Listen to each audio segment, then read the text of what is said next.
Thanks for being here. Subscribe to Cheating Stories Best, so you don't miss new stories. Cheating wife confesses to best friend that she's having an affair with her boss and that she wants to take all your assets. Today's story has a similar plot. You can enjoy the show. I stood on the sand with my bare feet and looked out at the Pacific Ocean. The setting sun turned Playa Hermosa golden, even the palm trees behind me had a golden hue. I closed my eyes for a moment and thought about how I got here. As the Grateful Dead song says, what a long, strange trip it's been. 6 months ago, Renee and Mary Margaret, two stylishly dressed young women, squealed and rushed to hug each other while the restaurant owner watched them with amusement. When they finished greeting each other, she led them to a table at the back of the cafe. Although it was still May, the temperature in Houston had already risen to 27 degrees Celsius, and the corresponding humidity made air conditioning a must. I wonder how many hours you need to spend in the gym to achieve a figure like theirs, the hostess thought with envy as she seated her visitors. I was so glad you called, Mary Margaret, the shorter blonde purred. It's been an eternity since you came here. I know, the tall brunette answered. Creating my own advertising agency took much longer than I could have imagined. To be honest, I wouldn't be here today if I hadn't called a potential client, but since it happened, I couldn't pass up the chance to see my old college roommate. Yes, and I couldn't miss the opportunity to see my bridesmaid again. It's been too long, friend.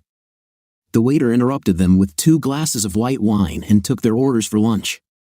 Mary Margaret tilted her head. Well, how do you like the profession of a lawyer? A wide smile appeared on Renee's face. Amazing. Baker, Norton, and Vincent is the biggest law firm in town. I get a great salary plus a huge bonus for last year, and I have a good shot at becoming a partner. Wow, I thought I was doing well. Sorry, I didn't mean to brag, but what about you? How are things going at your agency? The brunette smiled coyly. Well, while we're bragging here, my little agency is the hottest creative business in Dallas. In fact, she said in a low voice, last night I signed a contract for all the advertising for the southwest region of one of the major oil companies. Our bills for them next year will be in the millions. Renee nodded approvingly. I always knew you would become a star, girl. They ate their salads in silence for a few minutes. Then Renee looked at her friend curiously. You didn't say anything about romance. How is your personal life? Mary Margaret sighed. To be honest, there's not much to talk about. The dating scene is getting quite tiresome. These dating services are useless. I'd have better luck finding a unicorn than someone like your handsome husband. She noticed how Renee's gaze darted to the side for a moment. Hey, what's going on? Neighbor, are you having problems with your hubby now? The blonde clearly felt uncomfortable. She sighed, took a sip from her glass of wine, and then looked up at her friend. I really want to tell someone, Mary Margaret, but you have to promise that it will be strictly confidential. Certainly. Now tell me what's going on. Renee took a deep breath and then blurted out in a low whisper, I'm having an affair. Is it true? I'm shocked. I thought you and Robert were the perfect couple. Mary Margaret leaned closer. What happened? Renee shook her head dismissively. To be honest, Robert has turned into a real disappointment. Why? Mary Margaret leaned back in her chair, surprised by the harshness of her friend's statement. Remember when I told you about the deal Robert made to become the general counsel of his old company and how it fell through? That was quite annoying, but now he decided to hang out his shingle and start practicing on his own. Her friend frowned. If he loves the law so much, why doesn't he take it up? This is a pretty bold step. You wouldn't say that if you saw him. He's pathetic. He works in a tiny office he rents in a rundown shopping center. He barely writes enough hours to cover his expenses, let alone bring anything home. I am the one who supports us. Mary Margaret raised one eyebrow. I seem to remember him doing the same thing for you when you graduated from law school. Renee shook her head impatiently. Yes, but it was different. I knew that I would succeed as soon as I finished school, and I did. She frowned. But Robert just bangs his head against the wall. His law office is no different from all the other scammers who chase ambulances to attract business. The truth is, I feel awkward every time someone from my firm or anyone else for that matter asks me about him." She stared into the distance. "I used to think that together we would go far and really achieve something in life, but to be honest, I left him behind, and you will never catch up with me," she sighed. "I've outgrown it, Mary Margaret. It's time to move on."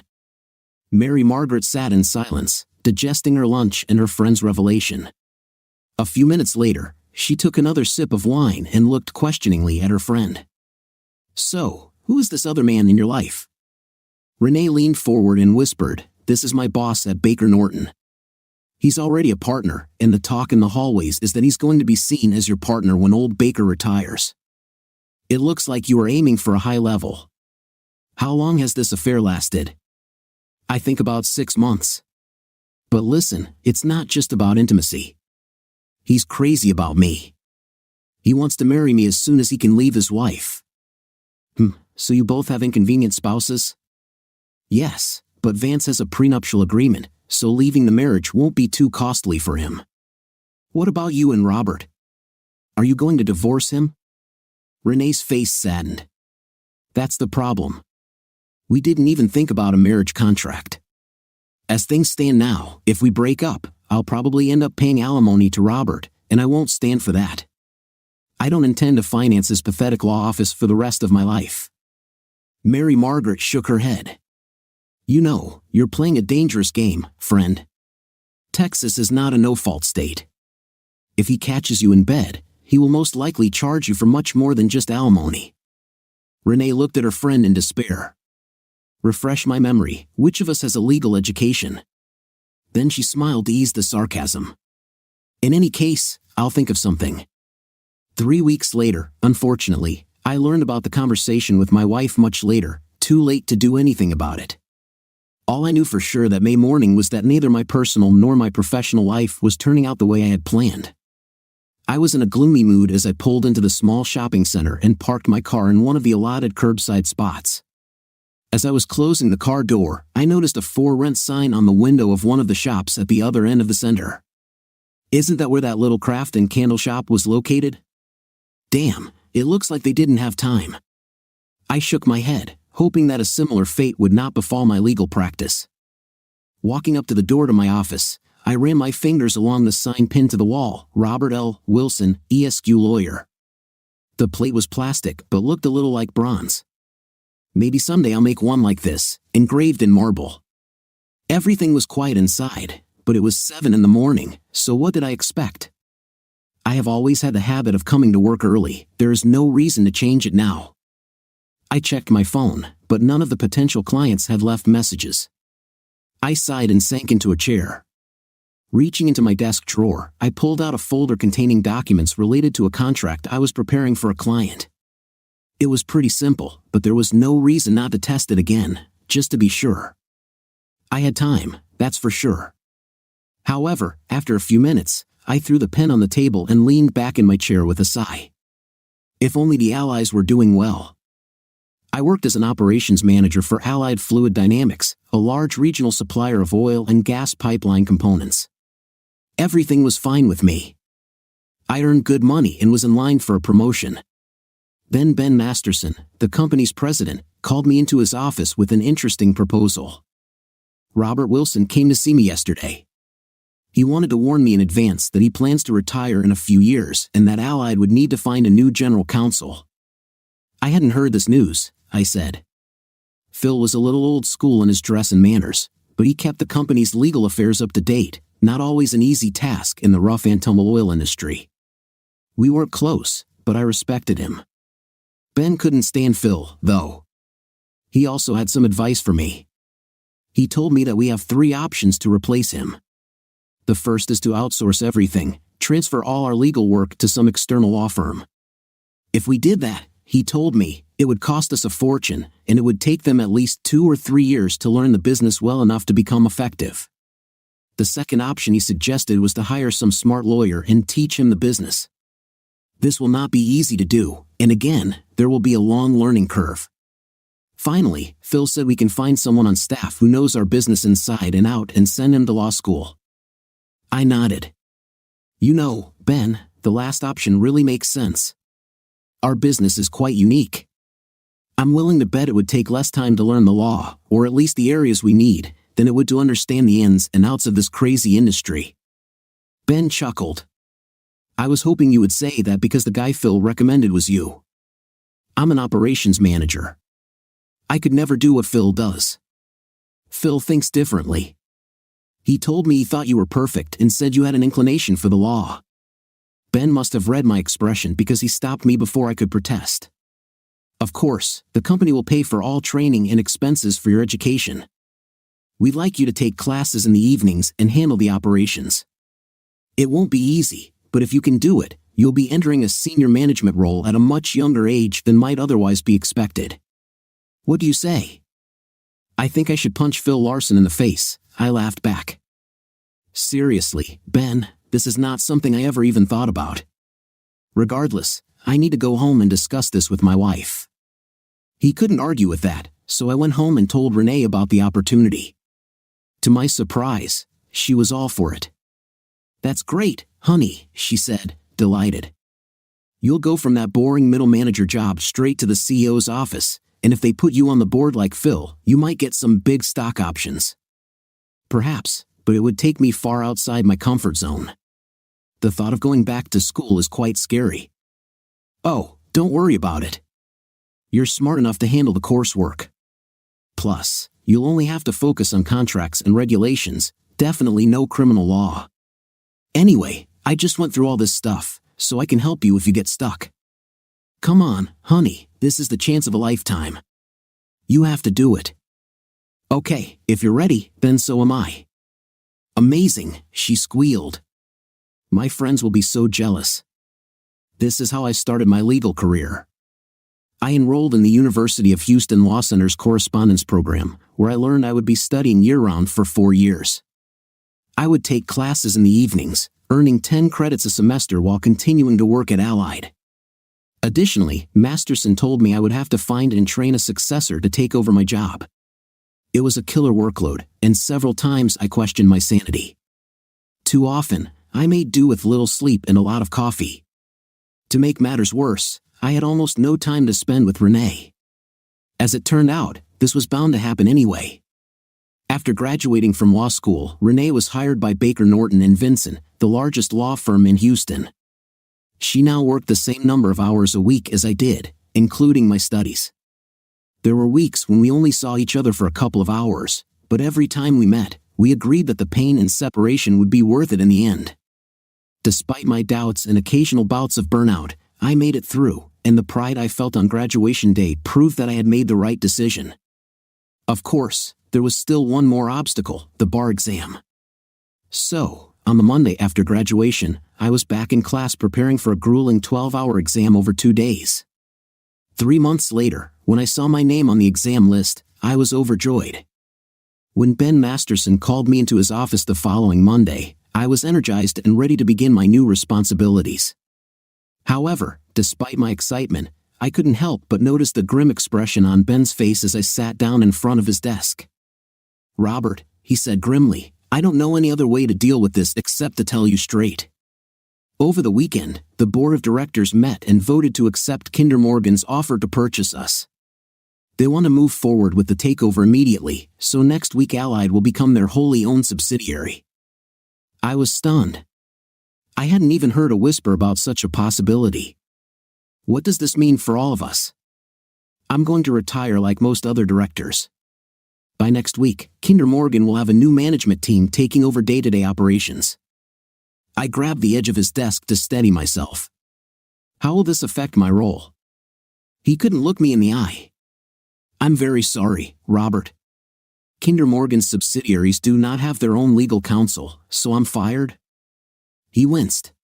No, of course not.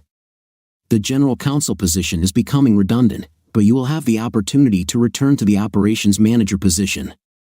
Of course, you'll have to let young Steering go. I thought about the clear-eyed engineer whom I was grooming as my successor, and she had just gotten married. I can't do this, Ben, not after the last 4 years. Keep steering and let me go. I thought you would say that, Robert, he shook his head sadly. This merger will be good for the company and many of our people, but not for everyone. I'm really sorry. He stood up to let me know that the meeting was over. If you go to the HR department, they will help you make all the preparations. He extended his hand, and I reluctantly shook it. I'm really sorry, Robert. This is not what I imagined when we set out on this path 4 years ago. And just like that, I became unemployed. They gave me 6 months severance and benefits, but that was rather cold comfort when I thought about my high expectations. Renee was shocked when I told her the news. How could they do this to you, especially after all those extra hours you worked at their request? This is simply wrong. I agreed, but there was nothing I could say to make her or myself feel better. It was just business, and I was just collateral damage. Are you going to start looking for a job in the oil industry? She asked. You still have a lot of contacts there, don't you? Not anymore. I got so caught up in law school that I lost touch with many of my old colleagues. Also, the price of crude oil has dropped a lot this year, so there aren't that many employers hiring. Then what are you going to do? I didn't spend the last 4 years of my life going to law school just to throw it away. I'm going to start looking for legal work. Don't be stupid, dear. Baker Norton won't hire you. They only hire newbies. It's the same in other large companies. If you don't have specialized legal knowledge or big clients that you can bring with you, your chances of getting a job there are pretty slim. Then, if I have to, I'll open my own firm, I said stubbornly. She left the conversation, probably hoping that I would reconsider when I had a chance to think it over. But 2 weeks later, when she learned that I had used my severance pay to sign a lease for office space in a shopping center, she became openly negative. This place is a disgrace, Robert. Working at this address, you will never develop a respectable clientele. Just look at me. I swore. Looking back, I think that's where our marriage really started to go downhill. Renee tried to hide her displeasure at my whimsical plan, but she openly resented the fact that she was responsible for a large share of our living expenses. I didn't like it either, but I couldn't convince her that the situation was temporary.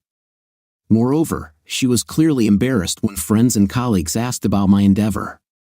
She spoke about it only in general terms and quickly tried to change the subject. It practically took a subpoena to get her to tell me the address of my new office. Our friends sympathized, but it was easy to hear reservations in their voices. As a result, I retreated even further to avoid the inevitable questions. How's practice going? Renee's star, on the contrary, continued to rise. She built more and more clientele by the hour, attracting large clients in the process. Whenever we met people from Baker Norton, all they would talk about was how well Renee was doing and how promising her prospects were for partnership. This meant we were under no monetary pressure despite the loss of my income. On the other hand, her success, coupled with her resentment towards me, led to her spending more and more time at the office. This was the state of affairs at the end of May when Hurricane Matty hit. I was looking through one of my few active cases when I heard the front door open. I hurried out of the office and saw a young, well-dressed African-American woman. She looked to be about 20 years old, and the jacket and skirt she wore highlighted her slender, athletic figure. I remember wondering if she was an athlete in college, but the most remarkable thing about her was her hair. She wore it long and natural, hanging below her shoulders and framing her beautiful, caramel-colored face in an ebony flow. Please let her be a paying customer, I thought, introducing myself and leading her into my Spartan office. When we sat down, I put on my most professional expression. So, how can I help you today, miss? She quickly reached across the table to shake my hand, her face breaking into a smile that seemed to brighten the room. I'm Madison Armstrong, but everyone calls me Maddie. I'm not looking for your help, I'm here to help you. Before I could respond, she took the folder of documents she had brought with her and placed it on the table. I just finished my first year at the University of Houston Law Center with top marks, as you will see. Now, I'm ready to spend the summer as your legal intern. This was not what I expected. To give myself some time before letting her down, I opened her folder and looked through it. She had done well, honor society in undergrad, high LSAT scores, top 10% of her law class her freshman year. Then I realized something was wrong. Isn't it a bit late for you to start looking for an internship? And with scores like these, shouldn't you be interviewing at one of the big law firms downtown? Her radiant smile faded for a moment. You are, of course, right. To be honest, I had an internship lined up at Baker Norton in Vincent, but just last week they emailed me and said there was a mix-up and they didn't have a spot for me. I bet one of the partners met her and changed his mind. I shook my head sympathetically. I know a little about this company. I guess you could say they're a little monochrome. Her wide smile returned. Well, their loss is your gain. Besides, I'd rather get real-world work experience than spend the summer delivering lattes and filling out paperwork. I want to work with real people with everyday problems, the kind you probably face all the time. I couldn't help but admire her courage, but I knew I had no choice. I'm sorry, Miss Armstrong, but I can't hire you. Anger flashed in her eyes, and I hastened to continue. No, it's not what you think. Look, I would really like to have someone with your knowledge and attitude to help me here, but look around you. It's obvious that I'm barely keeping my head above water. There's no way I can pay you, not even an intern's salary. I'm really sorry. She looked at me intently for a moment, then her smile shone brighter than ever. Then it's decided. I will work for free. I'll just stretch your student loans to cover living expenses over the summer. She winked at me.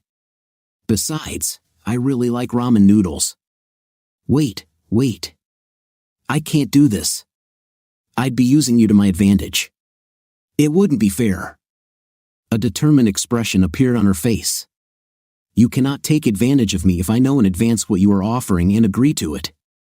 Besides, and now there was a pleading look in her eyes, I really need experience and credentials, and Dr. Goldstein said you were a good guy I could learn from. I remembered Goldstein. I took his torts class, and he was strict with me. I was surprised that he even remembered me, much less recommended me. I hoped I wouldn't regret it. I stood up and extended my hand to her. Okay, Miss Armstrong, you're my new summer intern. She squeaked slightly and jumped up to shake my hand. Thank you, Squire. You won't regret it. I shook my head when she called me Squire and then laughed when I realized it. You must have misread my street sign. My name is Wilson. Robert Wilson. Esquire is simply an old-fashioned term for lawyer. Oh, I know that, she laughed. When I was growing up, my father was a lawyer in our small town, and everyone called him Squire. I think it just stuck with me. Well, I'm Robert or Mr. Wilson if we have a client now. I let her out of my office. You can sit over there, but I'm afraid I don't have a table or chair for you. She looked around, not paying attention. No problem. Is it okay if I use your network connection? I have a laptop in my car. When I nodded, she ran out the door and returned a minute later. Sitting down in the chair that served as a reception area, she began to work busily with a keyboard and mouse. While I was playing around, she quickly finished what she was doing, took some notes on her cell phone, and then looked up at me. Is it okay if I start in just an hour? I chuckled. What will I do? Deduct it from your salary? She laughed and hurried out the door. An hour and a half passed before she returned. I heard the sound of a heavy engine outside and went to the door to see what was going on. She was just jumping out of the cab of a large F-150. Seeing me looking, she waved her hand and invited me to come over. This is my brother's truck, Squire. He let me borrow it. I started to correct her, but I was so curious that I decided it could wait. She led me to the back of the pickup truck, and when she opened the back door, I saw a beautiful office desk. Where did you get this? On Craigslist, she replied. Seeing my face, she hurried on, don't worry. It was free. A company was going out of business and offered its furniture to anyone who would take it. I also took a chair. Can you help me bring them in? The desk wasn't very big, but I was still amazed at how easily Maddie handled her part of the load. Definitely an athlete, I decided. While she went to get her brother, I went back inside and stood there, confused about what had just happened.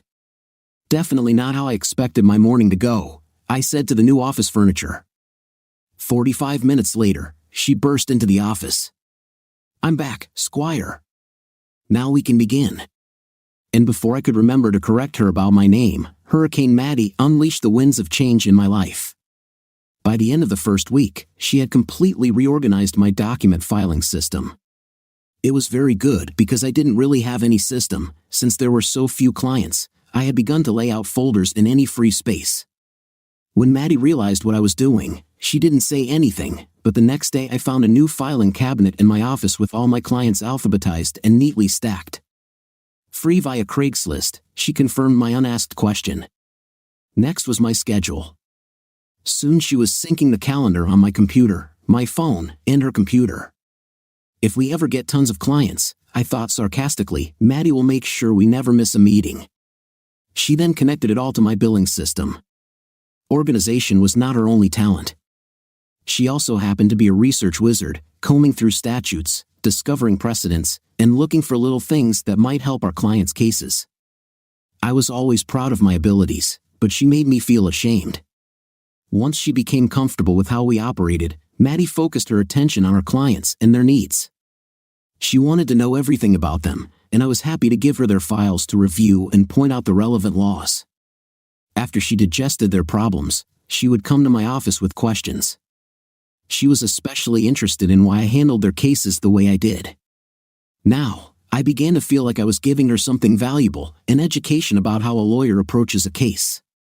She quickly realized that legal practice in the real world is not as simple and straightforward as it is taught in school. When we weren't dealing with a client, she would bring her law books, and we would discuss cases. I was impressed by how much case law she had already absorbed, and I think she was impressed by the way I analyzed the issues. I enjoyed our sessions, and the days went by much faster. I told Renee about Maddie early on, and she was amused by the idea. One day, she came into my office, and I introduced her to Maddie. Renee had a hard time hiding her amusement when she heard Maddie call me Squire. That evening at home, Renee couldn't stop teasing me about my assistant. I told her about Maddie's grades and her LSAT scores, but Renee wasn't impressed. This irritated me. She would have been an intern at your firm if Baker Norton hadn't refused their offer, I said. It's good that we refused, she grinned. I can imagine what a commotion she would cause walking through the corridors with such a shock of hair. Well, I think it suits her, and I can tell there's a bright mind hiding under that hair. As far as I'm concerned, the loss of Baker Norton is my gain. Renee rolled her eyes and changed the subject. As the Houston summer unfolded with ever-increasing temperatures and humidity, life grew colder for the Wilson household. Whereas Renee had previously been impatient with me and my efforts to start my own law practice, she was now indifferent when I tried to tell her about a new client or a funny anecdote about Maddie. She clearly wasn't paying attention. Whenever I suggested going out for drinks and dinner, she always had work to do. By the end of July, we saw each other very rarely, and our intimacy life was just a memory. The situation became so tense that one day, when Maddie asked me another question about the procedure, I lashed out at her. Her head jerked back as if I had slapped her in the face, and she silently stood up and left the office. I sat there for a minute, letting my anger boil over, then went out and sat next to her desk. "Can I talk to you for a minute, Maddie?" I asked, trying to get her attention. She didn't look at me. "Of course you can. You're the boss." "Maddie, I'm sorry. You didn't do anything wrong by asking these questions. In fact, I'm glad you're so eager to learn. The truth is that the problem is me," I sighed, and my shoulders sagged. "I can tell you Renee and I are going through a rough patch, and I guess I'm taking it out on you. I'm sorry." She looked at me with concern. "What's going on, Squire?" I started telling her the whole story about Renee's disappointment in me and how our relationship had cooled. Perhaps it's my fault. I was so stubborn in my desire to succeed as a lawyer that I ignored the obvious. I was simply not good enough to make it work. "No," she said sharply. "You had a goal and you decided to achieve it. I don't know how this will turn out, but I do know that you are a damn good lawyer. I've already learned a lot from you. I appreciate your loyalty, Maddie, but I'm sure Renee doesn't share that opinion." She looked at me appraisingly. "It looks like things aren't going very well in the romance department either." I smiled wryly at her. The only way to see romance these days is to turn on the Hallmark Channel. She reached out and squeezed my hand. Everything will be fine, Squire. I'm sure that it will happen. Then she realized what she had done and pulled her hand back. I had to smile. Thanks for the pep talk, Maddie. Now I'd better get back to work. So we parted. I tried not to bring my home life into the office anymore, and Maddie tried not to bring up anything personal. We both knew what the other was doing. This continued until the beginning of August. Late one morning, I was working at my desk when I heard the front door ring. Maddie, who among other things had taken on the role of secretary, went to see who was there. A minute later, she stood at the door of my office with a strange expression on her face. "Squire, you have a visitor," she said. "It's a personal matter." As I stood up to greet the visitor, Renee's former college roommate walked through the door. "Mary Margaret. I haven't seen you for 100 years. How are you? Are you still in Dallas?" "Still working in Dallas, but I came here for the day. My meeting ended earlier than expected, and I thought I'd take a chance and see if you could have lunch. I intended to check my schedule." "Of course, that would be great. Do you want me to try to get Renee to join us?" "Actually, I saw her last time I was here. I thought that this time I would try to do the same with you." "Oh good, well in that case, let's do it." I took her to the reception area. "I would like to introduce you to Madison Armstrong, who is interning with me this summer. Maddie, meet Mary Margaret Olson, an old friend of Renee and me. We're going to have lunch. Can you look after everything while I'm gone?" "Of course, Squire," she said, extending her hand to Mary Margaret. "Nice to meet you, Miss Olson." She then returned to her desk as Mary Margaret and I walked out the door. Something seemed strange to me. Maddie wasn't smiling. I realized at that moment. Mary Margaret grabbed my hand and giggled. "What is this, Squire? Robert?" I rolled my eyes. "It's just Maddie. It's a long story." Mary Margaret took me to a charming little bistro. It was a bit further than I expected, but the food was worth the drive. Over lunch and a couple of glasses of wine, we learned about each other's lives and reminisced about old college friends.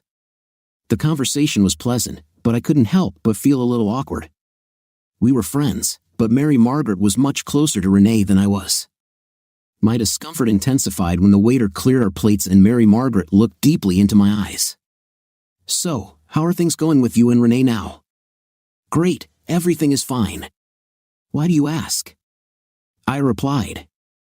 She waved her hand dismissively. "Oh, nothing special. Renee just mentioned that starting your company takes all your energy and, as I understand it, her own workload has also increased. I'm just worried about you guys." "What did Renee tell her about us?" I wondered. "It's been a little stressful at times, but we'll get through it," I said. She smiled slightly. "You know, when you and Renee first started dating, I was very impressed with you. At the time, I thought she was doing a great job, and I still think so. I hope she never forgets this." I sat in silence, not knowing what to say. It felt like something else was going on, but I couldn't figure out what it was. We drove back to my office, having a pleasant chat, but before I could get out of the car, she reached out and squeezed my hand. "You are very dear to me, Robert. Please stay in touch, and if you want to talk, you know how to contact me." With these words, she leaned over and quickly kissed me on the cheek. I waved goodbye and walked into the office, where I ran into Maddie. "Well, how was lunch?" she asked indifferently. "All was good. It was nice to be able to connect and talk about college," I replied. In 2 hours, I quickly glanced at my watch and was amazed. It seemed time had escaped me. Maddie looked at me strangely. "Be careful with her. She has hungry eyes." "Don't be stupid, Maddie. She's Renee's best friend. She's not interested in me." "I'm just saying, Squire," she said, and then returned to her desk as I did the same. But it took me some time to focus on work. What a strange conversation. Was she really hitting on me? And if so, why now? How strange. In the end, I decided to tell Renee about our dinner so she wouldn't think I was hiding something from her. But that evening, she was late for a meeting at work, and by the time she got home, I had given up and gone to bed. In my irritation, I forgot to tell her about my dinner guest. If I had been irritated before, by the following week, I had become downright pessimistic about the prospects of my marriage. I was hoping that we could do something together, but Renee was busy on both Saturday and Sunday. On Monday, she called me in the morning with even more discouraging news. We have just begun negotiations on a major acquisition for one client. I can't tell you who's involved, but I guarantee you'll read about it in the Wall Street Journal when it's done. In any case, the negotiations are taking place at the Alexandra Hotel, and since we will probably be working around the clock to meet the deadline, the company has reserved a block of rooms for us. As a result, I most likely won't be able to be home much this week. The way things have been going lately, I probably wouldn't even notice, I thought bitterly but did not tell her. That evening, I worked late and then treated myself to dinner at a nice restaurant. I hoped Renee would be there when I got home at 11 o'clock, but she wasn't, and didn't arrive by the time I got up the next morning. I might as well take off my wedding ring, I thought angrily while driving to the office. I'm single in all but name. However, I tried not to let my anger affect the way I behaved towards Maddie. Late that evening, I heard the front door ring, and a minute later, Maddie appeared on the threshold of my office. "You have a new client, Squire," she announced, eyes wide. When I stood up to greet my visitor, I understood everything. Maddie brought in one of the most attractive women I'd ever seen in real life.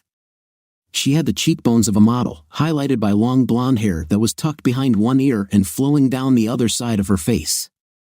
She could be a supermodel, I thought, and judging by the expression on Maddie's face, she was shocked too. As I stood there, clicking my tongue, the woman confidently stepped forward and shook my hand. "Mr. Wilson, I'm Amber Thompson. I apologize for barging in on you, but I have very little time. In a nutshell, I intend to divorce my husband and want to hire you as my lawyer." With that, she reached into the patent leather purse she carried with her and pulled out a receipt. "Here's $2,000 as an advance. If this is not enough, just let me know, and I will be happy to adjust the amount." No. "That's quite satisfactory, Mrs. Thompson. Why don't you sit down so we can discuss the details of your situation?" I managed to say, gesturing towards the chair. She smiled and shook her head. "I have to apologize again, but I don't have time for that today. All I wanted today was to make sure that you don't refuse your services. If your schedule allows, I would like to meet with you at this time tomorrow to discuss my case." I pretended to check my calendar but knew that whenever this goddess wanted to meet, I would do my best to accommodate her. "Tomorrow afternoon will be fine," I assured her. "This is wonderful," she sighed. "I look forward to working with you." After Amber left, Maddie came in and stared at me.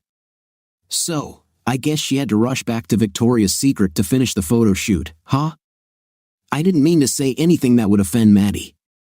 "I don't know about that, but she was definitely head and shoulders above most of our clients," I replied. Maddie laughed a little and walked back to her desk, but not before stopping to give me a long look. I didn't want to admit it to Maddie, but I was really hooked on Amber. I'd met attractive women before, but none of them compared to Amber. That evening, I returned home, had leftovers for dinner, and then settled down in front of the TV. I was browsing through the channels when I came across one of my favorite movies. The next morning, I got up and showered, then spent extra time getting ready, choosing the best suit and tie. I suddenly realized I was humming as I drove to work and shook my head in disgust. "You're acting like a teenager on a date. You're a married man, and Amber is a client. Get a grip, Wilson."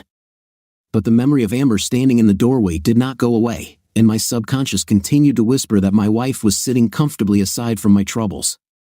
My conscience warned me. The day was busy enough to keep my attention, but as our meeting time approached, I found myself checking the clock on my phone frequently. When 3:30 finally struck and Amber didn't show up, I was filled with disappointment. 15 minutes later, I stood up to look outside, but Amber was still not there. When I returned, Maddie grinned at me but didn't say anything. At that moment, my phone rang, and when I answered, I heard Amber's melodious voice. "Robert, it looks like all I'm doing is apologizing to you. I'm late at work. Any chance you could meet me somewhere nearby?" "Of course I can." Where would you like to meet? Do you happen to like jazz? There's this place I love called Downbeat, where we can drink and talk. I was pleasantly surprised. I love jazz, and Downbeat is my favorite place in Houston. I'll be there in an hour. Great, then I'll see you there. I was cleaning out my desk when Maddie walked in. So you have a date, Squire? I frowned at her. I have a meeting with a client, not a date. Did you eavesdrop on our conversation? She folded her hands. It's pretty hard not to listen when you're talking so loudly. Listen, she was just stuck at work and couldn't get out. We're going to meet somewhere near her office and talk about her case. She nodded, then her face took on an expression I couldn't read. Just be careful, Squire. I promise, Maddie, I assured her, heading towards the door. Downbeat is located in an upscale Houston neighborhood filled with small shops, bars, and eateries. It's almost always crowded, but I was lucky to pull into the parking lot just as someone was leaving. I walked up the stairs to the club and looked around for Amber. She stood at a table at the back of the room and waved to me as I hurried over. She took my hands and leaned over to kiss me on the cheek. The scent of her perfume reached me, but I did not recognize it. I hope you don't mind meeting here. I thought we could talk and listen to music at the same time. No, this is wonderful, a welcome change compared to my small office. We ordered cocktails, and I asked her to tell me about her business. She moved her chair closer to mine and tilted her head toward me so as not to disturb others. I sniffed her perfume again. It was subtle but not too strong.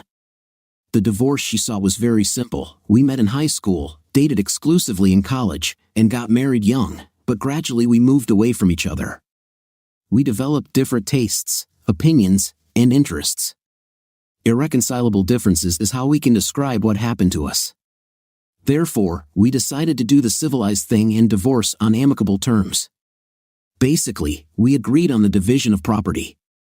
All I need now is someone in my corner to make sure I'm not missing anything and to help me through this process. If only everyone treated this so maturely, I said. Of course I can do it.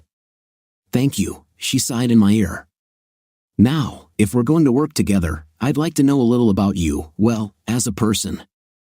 This wasn't a request I'd usually get from a client, but I didn't mind telling her a little about myself. We started exchanging bits of our stories, some details about the who, what, when, where, and why of our lives. While we were doing this, the waitress brought out another round of appetizers, and then two amazing things happened. First, Amber was a good listener, drawing me out and showing real interest in what I shared. Secondly, when she started talking about herself, I was surprised to discover how much we had in common. We loved the same music, went to the same concerts, watched the same films, and preferred the same cuisine. It was almost supernatural.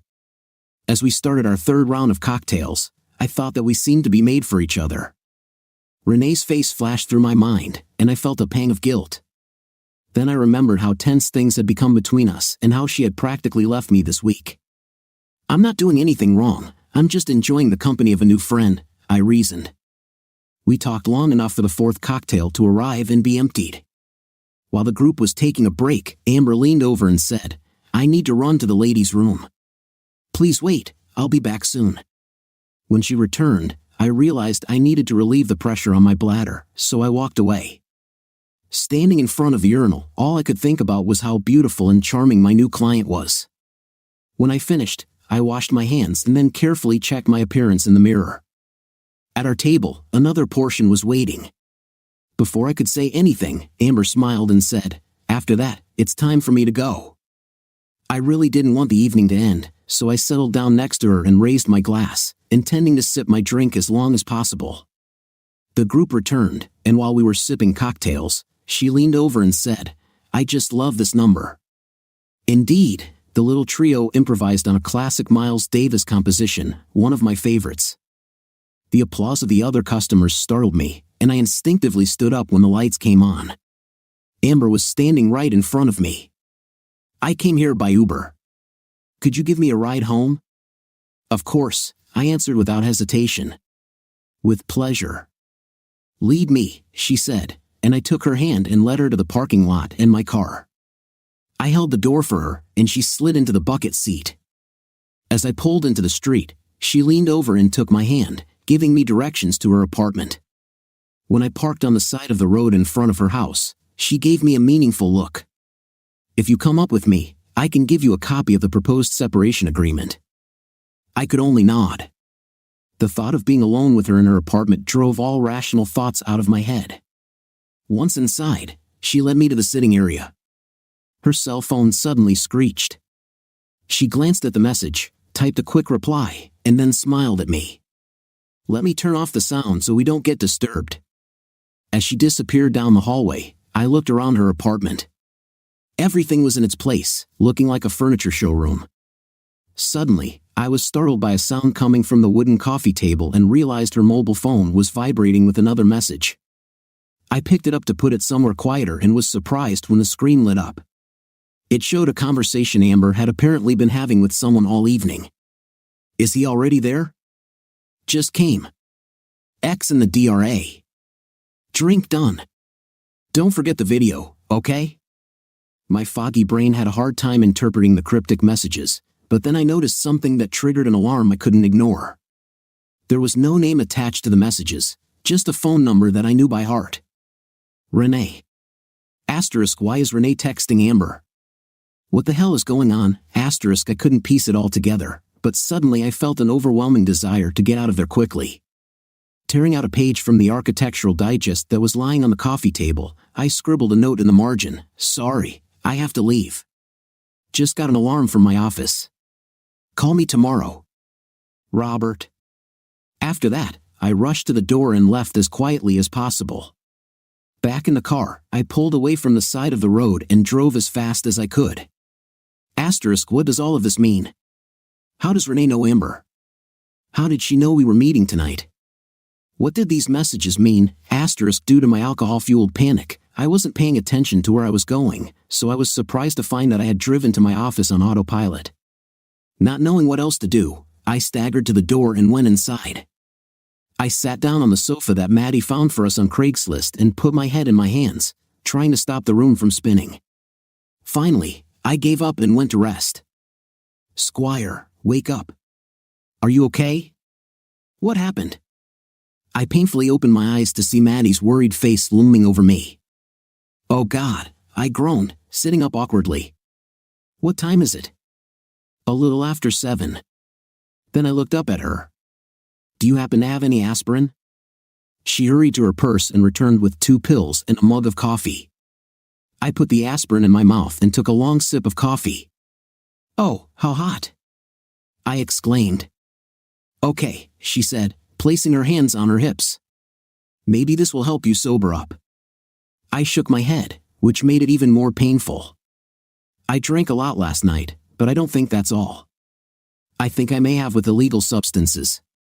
She pulled her chair over to the table across from me and sat down with a worried look on her face. "What happened, Squire? Tell me everything, and we'll try to figure it out." I began to describe the events of the night, omitting details such as the temptation I felt. However, it must have been obvious to Maddie because she quipped, "Is this how you usually conduct meetings with clients?" I didn't bother to answer, she already knew the answer. As I got to the story of taking Amber to her apartment, Maddie's expression changed to something I couldn't place. "So you slept with her?" she demanded. "No," I said, "that's when things got really strange. I thought we had already crossed all boundaries." I ignored her when Amber returned to her bedroom, and her cell phone began to vibrate with a message. I looked at it, and it blew my mind. The message was from Renee. Maddie's eyes widened. "Renee? How is your wife, Renee?" "Exactly." I found out Renee's phone number. This scared me. How does Renee know Amber, and why is she texting her at this hour? What exactly did the message say? There was a whole series of messages, and I can't remember them all, but she was asking Amber about the video. I became completely paranoid, wrote Amber a note about the break-in at the office, and got out of there. This is the first smart thing I've done all evening. Maddie, known for her snark, was uncharacteristically serious. I ignored her again. When I got to my car, it was difficult for me to think. Maybe it was because of all those cocktails, but it felt like there was more to it than that. So, I ended up here and collapsed on the sofa. I still didn't understand what had happened. Maddie was silent for a moment. Then she leaned forward. Squire, I think you've been set up. My head was still throbbing. What do you mean? Framed? Was it you who suggested going to the jazz club to meet? No, it was Amber's idea. And it was you who treated her to cocktails? Well, no, but I didn't mind. Nope. And you offered to take her home? Well, she asked, but I was glad to do it. In addition, she said she had a copy of her husband's proposed agreement in her apartment, right? So basically what you're saying is that she decided where you'd go, how long you'd stay, how much you'd drink, when you'd leave, and ultimately whether you'd return to her apartment. Oh God, I moaned, holding my forehead. And those messages that you saw? Renee asked Amber where you were. No, I don't think so. She just asked, is he already there? What was the last message you saw? Don't forget about the video.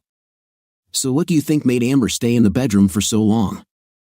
She said she wanted to freshen up her clothes, but I was hoping she would change into something more comfortable. Maddie rolled her eyes. Listen, Squire, if a woman is that attractively to you, it doesn't take her long to strip down to her panties. I bet she made sure a hidden camera was ready to record what happened next. By this point, my head was already feeling better, but my mood was getting worse. Damn. I bet you're right. Suddenly, it dawned on me. And I bet I know why. Renee was going to use Amber's little shoot to blackmail me. Now it was Maddie's turn to be confused. But why would Renee blackmail you, Squire? I thought she had all the money. That's it, I said, and now the pieces were quickly coming together. She wants to divorce me on the grounds of adultery in order to avoid sharing property with me. I shook my head in disgust. I know things are bad between us, but I never thought she would try to do something as vile as this. But who is Amber, and how does she fit into all of this? Isn't it obvious? She's bait to lure me into a trap. She was probably hired by Renee. Then I paused. But if that's the case, then she definitely fooled me. She knew so much about me, and we had so much in common. At that moment, my phone rang, and I recognized the number. This is Amber, I muttered to Maddie. Call her here. If we can talk to her, maybe we can figure this all out. I was amused that Maddie wanted to play detective, but I also wanted to know what was going on. So I answered. Hey, sorry I disappeared last night. I thought my office had been broken into, but it turned out that some drunk accidentally set off the alarm. Listen, I was going to call you. Could you somehow bring the property settlements here this morning? And then, if you're not busy after work, maybe we could meet and continue the wonderful evening we had? Maddie made a face at me, but there was desire and even some relief in Amber's voice. She promised to come to my office before noon. You're not thinking about going on a date with her again, are you? Maddie demanded when I hung up. I chuckled. No, I'm not even that stupid. But if she's still trying to trap me, I want to encourage her to do it. Maddie nodded, and I noted the slight smile that flickered across her lips. Then she got down to business. Look, while we're waiting for her to show up, why don't we do a little research on Amber Thomas and see what we can find out? We sat side by side at Maddie's computer. First thing, I said, let's check the court records to see if Amber Thomas has filed for divorce. Nothing surprising, there was nothing. With nothing else to do, Maddie did a quick Google search for Amber Thomas, Houston, Texas. We got a little more than 40 results with a variety of professions from teacher to technician, housewife, etc. This will take time, I muttered. Then I had a brainstorm. Let's check the police records and see if we can find anything. If she really is a woman of easy virtue, maybe she was detained for harassment. It seemed like a good idea, but we didn't find anything that would help us. Maddie shook her head. Amber Thomas is most likely a fictitious name. Then she suddenly perked up. What was the address of her apartment? Maybe we can find out something this way. When I gave her the address, she quickly scanned the tax rolls. It took a while, but then she looked at me with concern. Squire, if I understand correctly, the apartment you took her to was purchased by Baker, Norton, and Vincent 5 years ago. Now this is interesting, she said, and did a quick search on the law firm. On their website, she found a list of employees. There were over 100 names, but they were arranged in alphabetical order. Once again, it was hit and miss, no Amber Thomas. Maddie sank into a chair and was about to close the window when she suddenly paused. Wait a minute. Look at this. Her cursor highlighted Amber Tompkins in accounting. When she clicked on the name, a headshot of Amber Thomas appeared. Damn it, Squire, she said, she works for your wife's company. I shook my head in confusion. They may work at the same law firm, Maddie, but Amber works in the back office. She has nothing to do with Renee. Well, at least we know where Renee recruited her. Maybe we can fill in the blanks when Amber arrives. We tried to work a little, but it was difficult to concentrate. At 11 a.m., we heard a car drive up to the house. Then Amber burst into my office, looking just as gorgeous as I remembered. But before she could say anything, Maddie walked in behind Amber, and I motioned.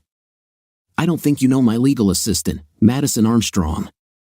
Amber was taken aback for a moment, but then with a wide smile, she extended her hand. Nice to meet you, Miss Armstrong. I'm Amber Thomas. It's nice to meet you too, Amber Tompkins, Maddie said without a corresponding smile. Amber turned pale and sighed slightly, then she caught herself. I think you misheard. I'm Amber Thomas. Maddie looked at her. I meant exactly what I said, Amber Tompkins. Amber nervously looked around for help, only to see me standing there with my hands folded and a stern expression on my face. We know who you are, Amber. Now, I think it's time to tell us what's going on. Amber looked from me to Maddie and back again with a stricken expression on her face. To our amazement, she burst into tears and sank into a chair. I never wanted to do this. I told Renee it was a stupid idea, but she didn't listen. She cried a little more, then took a handkerchief from her purse and wiped her eyes. Okay, I'll tell you the whole story. Renee set it all up. She groomed you at home so that you would be, very receptive to me. She instructed me on what to tell you, your likes and dislikes, anything to make you feel more comfortable with me. And just in case that wasn't enough, she gave me some stuff to put in your drink. When I went to the toilet, I said bitterly, right then, I made you take me back to the company's guest apartment. I looked at Maddie. That explains why it looked so sterile and lifeless. Amber nodded. There wasn't a single personal item in the room.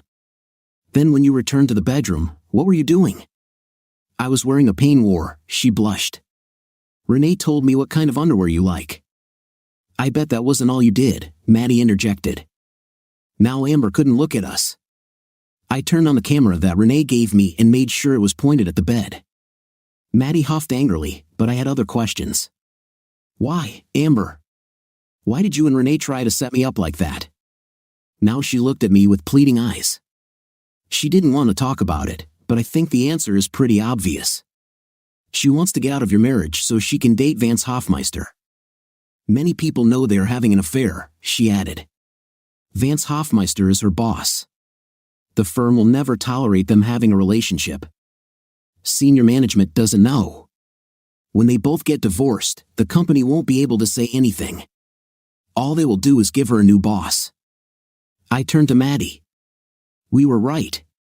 It was a preemptive strike, get indisputable evidence of my infidelity and then get a quick, painless divorce with little or no compensation for me. They say that Renee will soon become a partner, Amber added. If she gets it, she'll start making really big money. She probably doesn't want you to get any of that money. I stared at her. But why you, Amber? How did you get involved in this dirty scam? I can't understand what you'll win. She began to cry again, quietly but bitterly.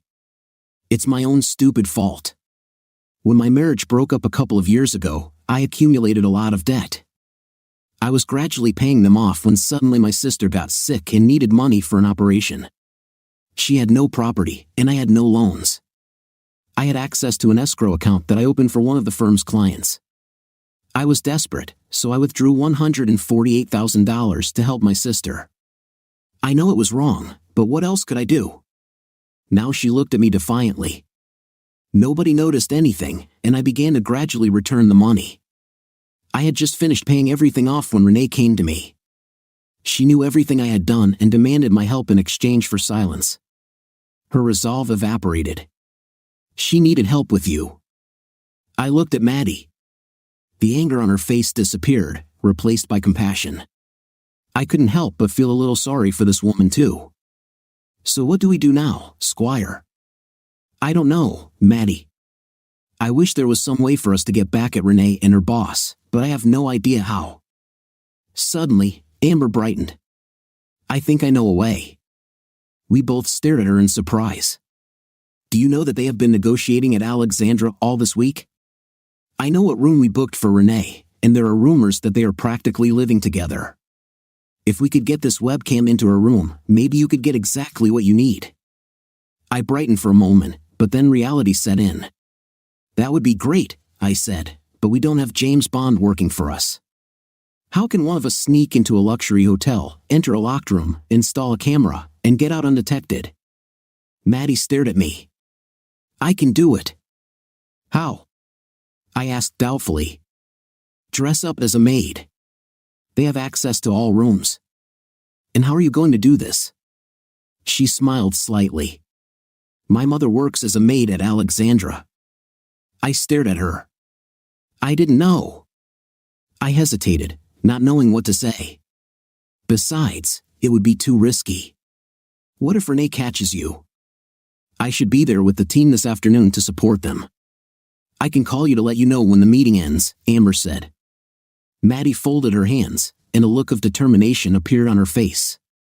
Then it's decided. I'll sort it out, Squire. The three of us worked on the details of our plan a little more and then set out to put it into action. Maddie went outside to call her mother. After a long conversation that I would have loved to overhear, she returned and nodded. She will help me. All is ready. The three of us got into my car and drove to the BMW apartment that Amber was using. She went inside and soon returned with a camera that seemed surprisingly tiny to me. Are you sure this will work? I doubted. You'll be surprised how good it is, she replied. And we can connect to it via the internet. Of course, via Wi-Fi at the hotel. From there, we drove downtown to Dallas Street and stopped at the garage next door to Alexandra's. I hope we can connect my laptop to the internet, I thought as I approached the building. As it turned out, there was no need to worry. The hotel's Wi-Fi signal was so strong that it penetrated outside the building. We were easily able to connect to the network using the password Amber gave us. Then I entered the webcam URL, and I was done. While I was setting up the camera, Amber hurried off to meet with the BMW support staff, and Maddie left to meet her mother. I was left sitting in the hot car, cell phone at the ready, worrying about everything that could go wrong with our stupid plan. When my phone rang an hour later, it brought me out of my heat-induced stupor. Robert, this is Amber. The meeting is about to be adjourned. Is the webcam in place? I haven't heard anything from Maddie. I'll call her right now. After disconnecting, I dialed Maddie's number. The maid just arrived on Renee's floor, she told me. On no wheels. Slip through to her room. Hurry up, I urged. They're probably already on their way there. The phone went off, and I spent the next few minutes anxiously alternating between checking my phone and my laptop. The phone beeped first, a message from Maddie, almost done. I updated the laptop's connection to the web address Amber had given us, and suddenly I saw Maddie's face looking at me. I almost didn't recognize her. She was dressed in a shapeless gray dress, and her hair was pulled back and covered with a large gray scarf. Maddie, hurry up! I hissed. She almost fell. You scared me, she accused, then went back to fiddling with the position of the camera. At that moment, I heard the sound of a key opening the door lock, and my wife entered the room. Oh my God, she's already there, Maddie said. She will definitely recognize her. While I was holding my breath, Renee glanced at Maddie and then looked around the room. What are you doing here? She demanded. Maddie curtsied. To refuse your services, ma'am. She calmly walked over to the double bed and pulled the covers off one of the pillows. Do you want 1 mint or 2? She asked smartly. No mints, Renee snapped, turning away from her. Just finish and leave. Yes, ma'am. Sorry to bother you, ma'am. With that, Maddie turned, winked at the camera, and then calmly walked out of the room. Luckily, I remembered to turn off the speaker on my laptop because I let out a huge sigh of relief. She didn't recognize Maddie. Apparently, Renee didn't bother to pay attention to my help. At that moment, the passenger door yanked open, scaring me half to death until I saw Amber slip into the car. Did Maddie make it on time? She asked. I gestured to the laptop and touched the screen. Renee's room reappeared, but it was empty. Then I noticed that the bathroom door was closed. Renee must be in there, I said. We heard a brisk knock on the room door, and Renee hurried out of the bathroom in the free robe that Alexandra provided. When she opened the door, a man entered the room. This is Hofmeister, Amber whispered. Thank God you're finally here, Renee said. I thought those old dinosaurs would never finish the job. I knew what was going to happen, but it still didn't prepare me for the reality. Renee, the woman I had loved unconditionally for most of our marriage, was about to give herself to another man. I must have made some noise because Amber reached across the console and tapped my arm. I'm sorry, she whispered. Suddenly, the back door of my car swung open, startling the two of us. Maddie climbed inside, still dressed in her maid outfit. I rushed here as fast as I could, she said breathlessly. Did I miss anything? I gestured towards the laptop, and she leaned back to get a good look at it. About what? She said and fell silent. I took a deep breath and turned to look at my companions. Well, I'd say we have proof of infidelity, I said. When they nodded, I started saving the video file. But before I could do that, Vance's voice came through the speaker. What about Tompkins? Will this idiot get the job done or what?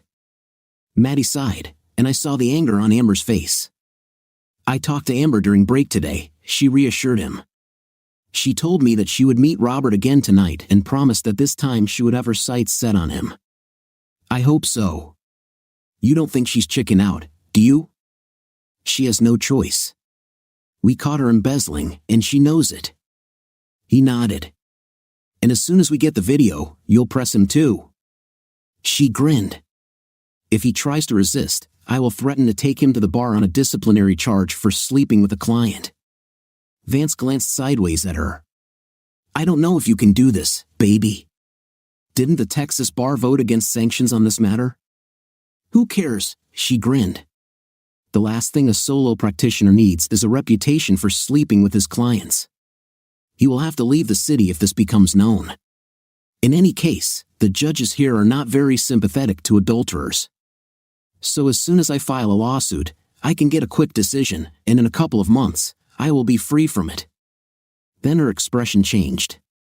So what about you? How soon can you leave your prudish little wife? We already talked about this, Renee.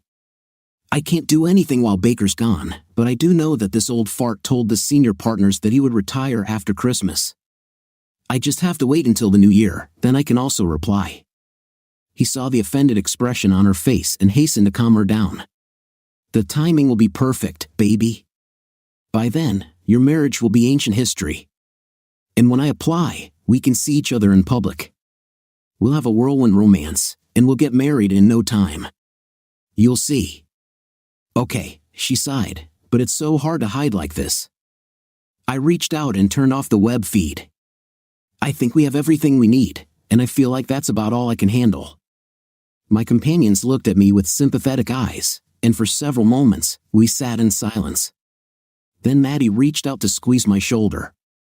Again, Squire, I need to go. I have to return the key to the room in this uniform to my mother. She wants me to stay and have dinner with her tonight. She says I'm ignoring her. Of course, Maddie. I understand. Look, I can't thank you enough for what you did today. You took a big risk, and I shouldn't have let you do it, but if you hadn't, we wouldn't have this video. You know I'll do anything, Squire, she said, seeming a little out of breath. Anyway, it's time for me to run. With that, she climbed out of the back seat and hurried to the elevator. In the parking lot, I turned to Amber. The same goes for you. If you hadn't helped us, I would still be in the dark about Renee's plans." She smiled bitterly and patted my hand. "After what I tried to do to you, it was the least I could do." "Yes, but it was because you were blackmailed." "Maybe so, but in any case, you gave me a chance to make things right. I'm very grateful for this." Then she sat up a little straighter. "So, what happens next?" "I've already thought about this. I want to edit this video and make a copy. Once I do that, I'll have to figure out how to get Baker to watch it." Her smile was as attractive as the first time. "I think I can help you with that too. There will be a banquet at the hotel this evening to mark the conclusion of the negotiations. Renee and Vance will be there, of course, and they think I'll, make a deal with you. And tomorrow, there will be a morning meeting here to sum up the results, and Baker is going to attend it." She smiled slightly. "He is always the last one to speak. Either way, you'll be able to catch him before he gets back to the office." "This is perfect," I told her. "I want to strike while the iron is hot. I'll have to work late, but it'll be worth it." She pouted sweetly and looked at me from under drooping eyelids. "I'm very sorry, Robert. You are a really, really impressive guy. I was hoping to spend some time with you without cameras." I'm blushing. "I can't tell you how tempting this is, Amber, but I have to refuse, at least for one more night. I really need to get everything ready for tomorrow." She pouted. "My loss. Anyway, I'll call you tomorrow to let you know when to go back to the hotel." She then turned to get out of the car. "Amber," I interrupted, "I really thank you for everything you've done for me. I want you to know that I will take care of you, okay?" She gave me another one of her megawatt smiles. "I'd like to take care of you too, Robert. I can't believe you gave this up." I cursed myself as I watched her walk towards the elevator. After she left, I drove to a small restaurant I liked, grabbed some food, and then headed to my office for another night of eating at my desk while working. My first task was to edit the video we had just shot, nothing drastic, just enough to focus on the key moments, so to speak. It took some time, but when I was satisfied, I made a copy that I could give to Baker. After that, I took out my law books and did a little review on contracts.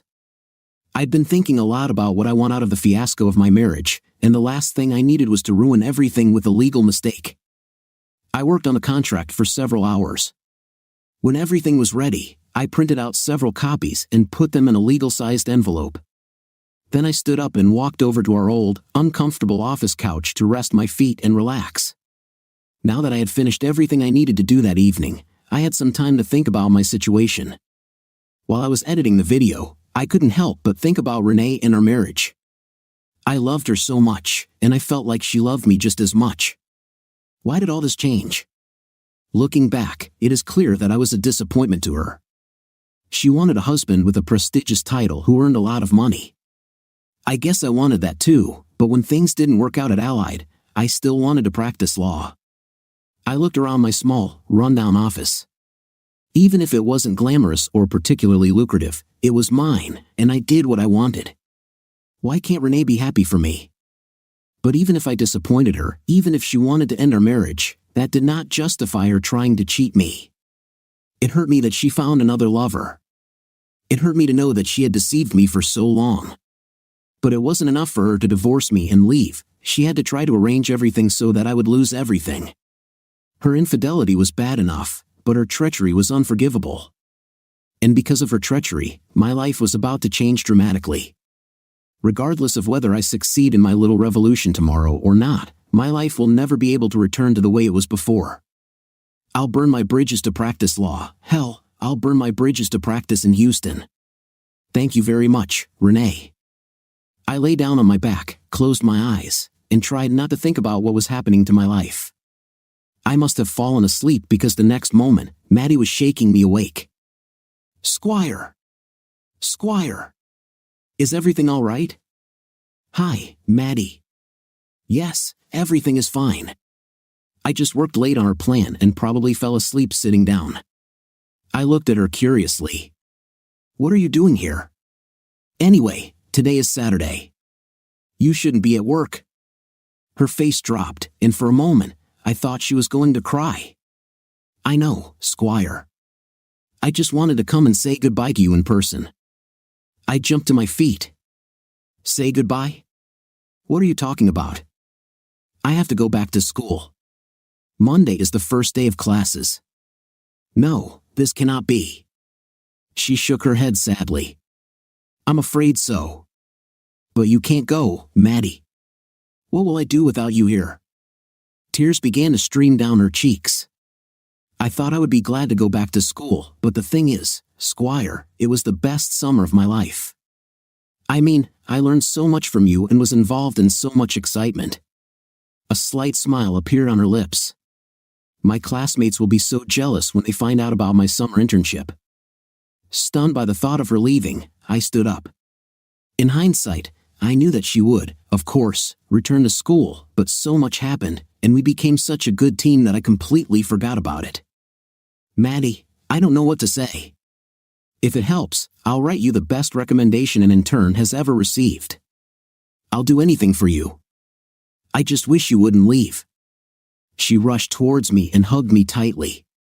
I will never forget you, Squire. She kissed me on the cheek, then turned and rushed to the door. Before I could say a word, I heard her cry, and honestly, I wanted to cry too. At that moment, my mobile phone rang.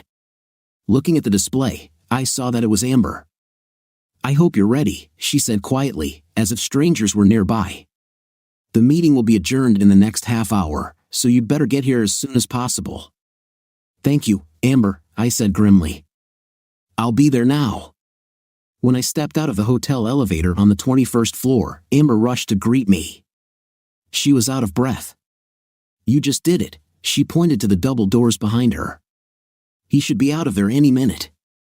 Thank you, Amber. Now you need to make sure that you are not visible. Good luck, she whispered and kissed me on the cheek before disappearing. Looking around, I saw that the doors to the conference room opened, and Roger Baker appeared, accompanied by several assistants to whom he gave orders. That's all I needed. I walked up and blocked his path. Hello, Mr. Baker. He raised his head in surprise, and his assistants moved uncertainly. Then his face lit up with recognition. Do I know you? You're Renee Wilson's husband, aren't you? I nodded. You have a good memory for faces. He smiled faintly. What can I do for you, young man? Actually, I just wanted to warn you that on Monday, I'm going to file a lawsuit against your company that will ruin its reputation for years to come. The young people crowded around let out a collective sigh, but Baker's face only twisted into a grin. Really, Mr. Wilson? On what basis can you sue us? Let's start with conspiracy to defraud, legal malpractice, misuse of client funds, embezzlement, extortion, blackmail, violation of the Texas Bar Association Code of Conduct. Should I continue? Amid the murmurs of his men, Baker shook his head dismissively. Talk is cheap, young man. If you want to make a fool of yourself, we'll see you in court. I'm losing him. Don't you even want to see evidence of my accusations? I handed over a flash drive with a copy of our video. Do you know what this is? His vanity took over. I'm not as computer illiterate as you think. I know what a flash drive is. Then, if any of your people here have a laptop, you can look at what I have and make your own judgment. He waved his hand, and an assistant quickly handed him a laptop. Then he extended his hand to me for the flash drive. Well, I said. I looked around at his surroundings. With all due respect to your colleagues, I think you'll want to look at this in private. He looked at me coldly, then made a decision. Find me a free room, he ordered, to no one in particular, and the group scattered like cockroaches caught in the light. After a minute or two, one of them opened the door and called his boss. The white-haired lawyer imperiously headed in that direction, and I hurried after him. If this is some kind of joke, sir, you will regret it, he warned. But I had already inserted the flash drive and clicked on the icon. As the image filled the screen and began to play, his threat was cut off mid-sentence. I let the video play, then reached up and paused it. I think you recognize my wife, Renee Wilson, although I hope you haven't seen her like this before. He didn't say anything but didn't take his eyes off the screen. This man is, of course, one of your junior partners, Vance Hoffmeister. As you can see, he and my wife have a fairly close relationship." Baker was still silent. "I think I should point out a couple of things about Mr. Hoffmeister. The first is that he is Renee's boss at your firm, which is a clear violation of the Bar Association Code of Conduct. Second, if I understand correctly, Mr. Hoffmeister is also your niece's husband." The old man could not hide his disgust. "This cheating freak.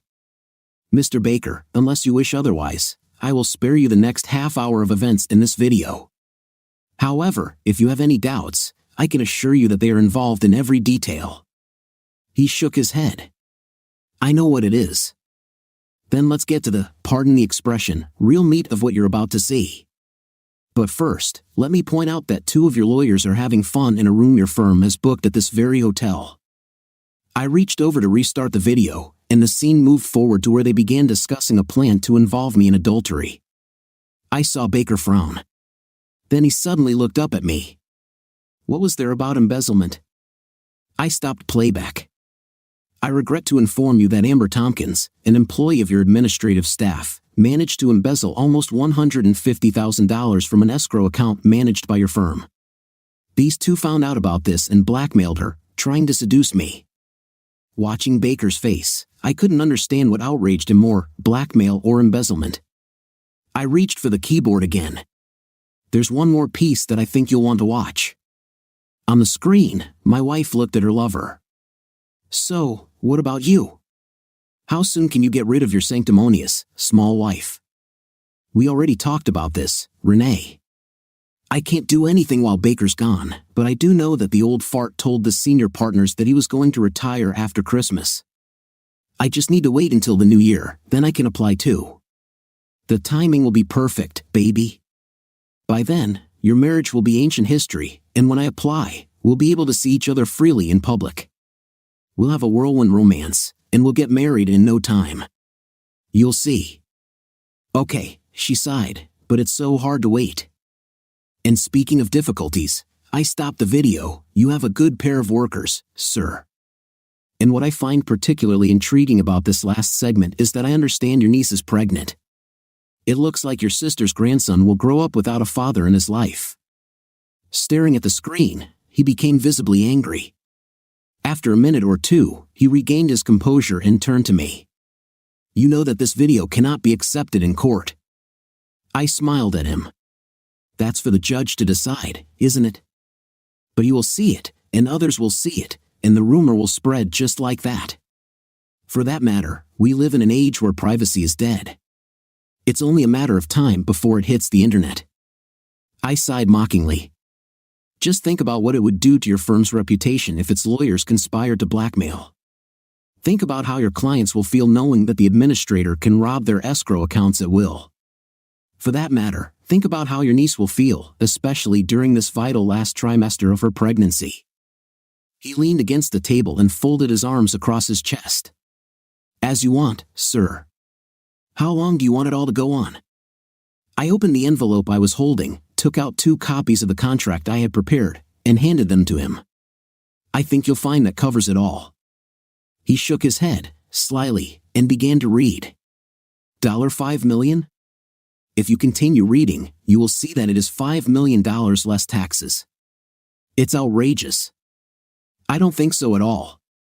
Obviously, after this is all over, I will no longer be able to practice law in Houston. You are simply covering the current cost of potential earnings that I would have to give up. Besides, from what I've heard, this amount isn't that far off from what a senior partner at your firm makes in a year." He chuckled but continued reading. After a minute, he raised his head with a puzzled expression on his face. "You don't want to get your money within 3 months? I want to make sure they don't enter into a divorce agreement." He didn't say anything, but it seemed to me that a smile flashed on his face. The next paragraph caught his attention. "Amnesty for Tompkins? Why do you want to protect her? She took these funds only because her sister needed surgery. Moreover, she completely covered them before Renee and Vance discovered her waste. I think she deserves a little compassion." He sighed, shook his head, and continued reading. Finally, he looked up at me again. "You know I can't sign anything now." I need another lawyer to look at it." I laughed in his face. The most famous lawyer in Houston, the head of Baker, Norton, and Vinson, cannot review a simple contract? Look, either you sign now or I'm turning this video over to the Houston Chronicle. This is blackmail, young man. No, sir, these are negotiations. He stared at me for a moment, then reached for his pen. If you breach this non-disclosure agreement, you will face severe retribution, he snapped. It is also in my interests to remain silent about all this, sir. He shook his head in disgust, then signed and dated both copies.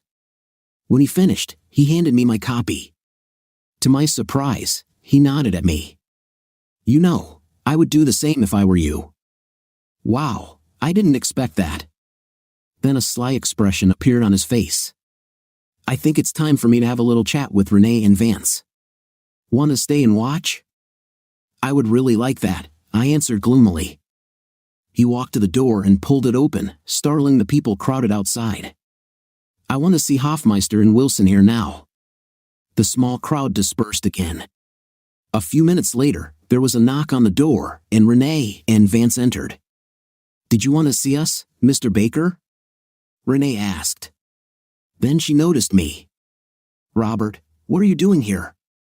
Baker intervened. "Miss Wilson, I watched you during the negotiations this week, and I must say that you did a good job for us."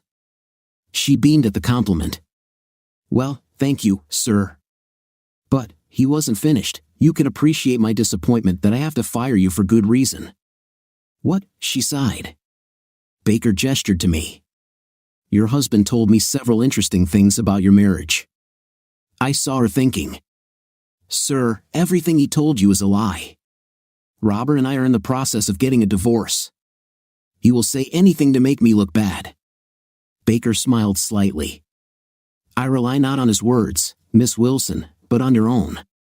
With that, he unfolded the laptop and clicked on the icon. As the image of the two lovers began to play, Renee and Vance gasped. "How the hell?" Vance cursed as Renee reached to close the laptop, but Baker's gesture stopped her. "Let's watch and listen a little more, okay?" As the guilty couple looked on in horror, Baker allowed my edited version to be reproduced in full, including a discussion of their extortion scheme. Baker slammed his laptop shut. "I said you were a good lawyer, Miss Wilson. Would you like to tell me how many laws, rules, codes, and ethics you admit to breaking in this video?" "But Mr. Baker..." "That's enough," he snapped. Then he walked over and opened the door. "Mr. Jor Rosen," he called to one of his assistants, "show Wilson into the office and stay with her while she vacates her desk. She is only allowed to remove personal items, no folders, no electronic equipment, no papers. Inspect everything, then take her out of the building. Did you understand?" The man shuddered. "Yes, sir." Renee managed to cast a shocked glance over her shoulder at Vance before she disappeared from view. All this time, Hoffmeister had stayed in the corner of the room, trying to be as inconspicuous as possible. This was not enough. Baker turned his attention to the cowardly man. "Under other circumstances, Hoffmeister, you would already be outside the door with your mistress. But I love my sister and her daughter, and I'm not going to give up on the father of her unborn child, no matter what piece of trash you are.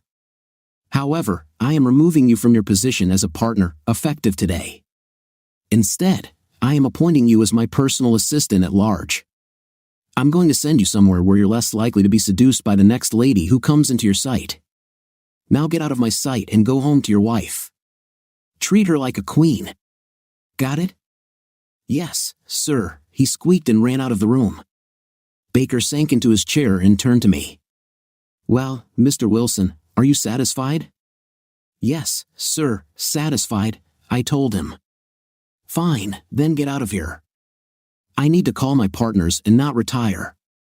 Obviously, the dogs have taken over this place, and I need to clean up the mess." He tilted his head and looked at me appraisingly. "You know, maybe I hired the wrong Wilson." Then his face hardened, and he stared at me angrily. "That being said, I would prefer never to see your face again." I chuckled and headed towards the door, mutually confident. I walked away, clutching my copy of the contract tightly in my hand. On the Monday after the big fight at Alexandra's, I filed for divorce on grounds of adultery. Baker surprised me by arranging for a quick hearing before a sympathetic judge. I think he didn't want it to drag on and become public knowledge. Renee did not contest the divorce. She saw the video of me filming Vance and her. She didn't want it shown in court, of course. I was bound by a non-disclosure agreement, but she didn't know about my deal with Baker. I didn't enlighten her. Shortly after filing the application, she called me and asked if there was any way I could forgive her. Even if I could forget your betrayal, I will never be able to forgive it, I told her. She didn't try to argue further. Perhaps it helped that I offered her a direct property settlement. You take yours, I take mine, we divide everything that is jointly owned. I could have tried to punish her, but I didn't want her to fight me and find that I couldn't use the video against her. She chose to accept my deal and take the loss. Good riddance. We listed our house for sale and priced it so it would sell quickly. That's what happened. Although we didn't make any money on the sale, at least it was out of our hands.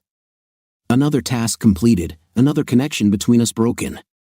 While I waited for the divorce to become final, I spent time winding down my law practice.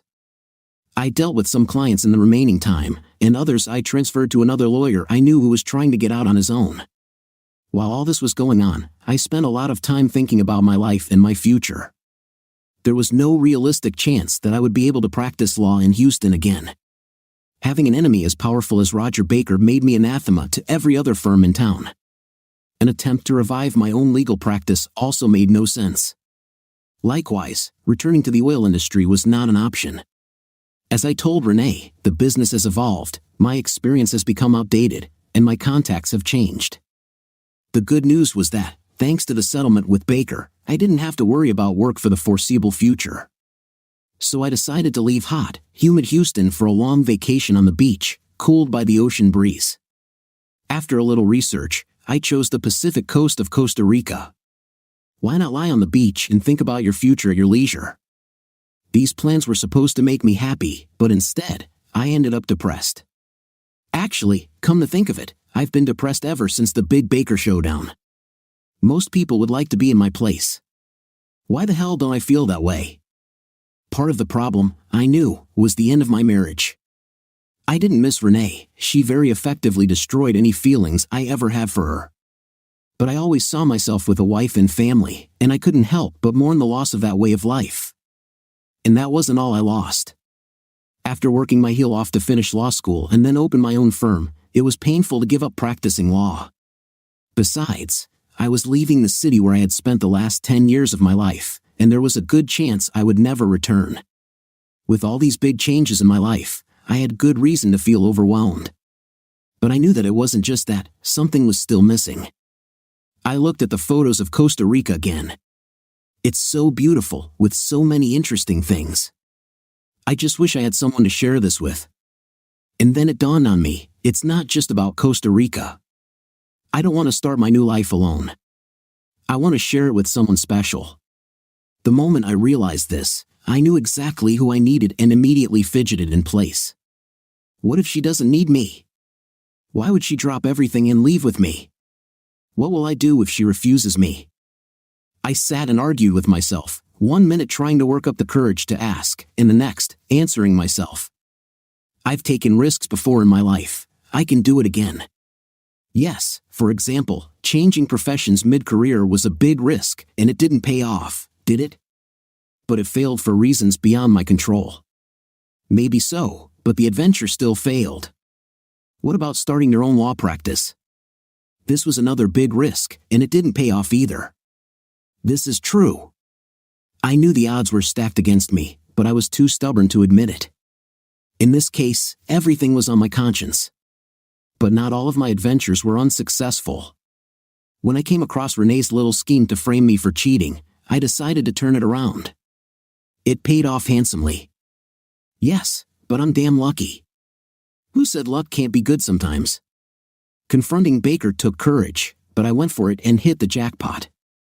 So why not roll the dice again, especially for something so important? I made my decision and walked to my car. I waited outside the Houston hobby ticket area, standing on the tarmac left over from the old airport. As I looked around anxiously, a woman's voice called, "Robert, is that you?" I turned to see Mary Margaret Olin hurrying down the hall toward me as fast as her tight skirt would allow. "I'm so glad I ran into you," she sighed as she walked up to me and took my hand. She looked down at my bag. "Are you going to leave town?" I nodded. "Yes, I've already finished everything here, and I'm leaving for a long vacation." "I'm glad for you. Everyone needs a break occasionally." I wouldn't mind doing the same myself. I wasn't sure if she was hinting at something, so I didn't say anything. "I'm sorry to hear about you and Renee," she continued, her facial expression not showing any sadness. "It's for the best. Everything happens for a reason, I assure you." "I understand," I said, and she nodded. She looked away for a moment. "You know, she told me that she cheated on you. Is it true?" I thought for a moment. Was this before or after you and I had lunch together? Now she was confused. "Why didn't you warn me?" She shrugged helplessly. "I couldn't do it. She's my best friend." "I thought I was your friend too," I said, my tone questioning her. Then I continued, "I talked to her a couple of weeks ago. I couldn't help myself." "And how does she feel?" I asked. "Not very good. No law firm in town would hire her, so she decided to return home to Malin and practice on her own." I didn't say a word. The look on Mary Margaret's face told me she understood the irony perfectly. But I was still thinking about our little meeting in the summer. "Tell me something, Mary Margaret. Why did you want to have lunch with me?" Her smile became uneasy. "I've always liked you, Robert. I thought that if things didn't work out between you and Renee, I'd throw my hat into the ring." She looked down at my bag. "You know, I could change my travel plans if you want some company." I looked at her coldly. "Sorry, I already asked someone who cares more about my well-being." She winced, but before she could say anything, I raised my head. "Actually, she's already on her way." Mary Margaret looked where I was pointing, and her eyes widened. She ran down the corridor, noticing me. She threw her bag and ran. A moment later, she hugged me so tightly that it was difficult to breathe. "Squire," she squeaked joyfully, then kissed me, and I couldn't breathe while I hugged her. One thought did not leave my mind. Thank God I went for it. 2 days earlier, I had finally decided to take the plunge. I took my car keys and drove to the University of Houston. Several years had passed, but I still remembered the road. Even as I drove northwest on I-45, I struggled with my insecurities. Where did I even get the idea that she was interested in me? She never said anything, and she hasn't tried to contact me since she went back to law school. Besides, she probably has a boyfriend. Even if she doesn't, I'm almost 10 years older, why would she need me? Despite my anxiety, I exited the freeway onto Elgin, drove under the Alvin Freeway, and found a parking spot near the law center. Then I nervously walked into the main entrance and asked the first student I saw if she knew Madison Armstrong. "Everyone knows Maddie," she told me.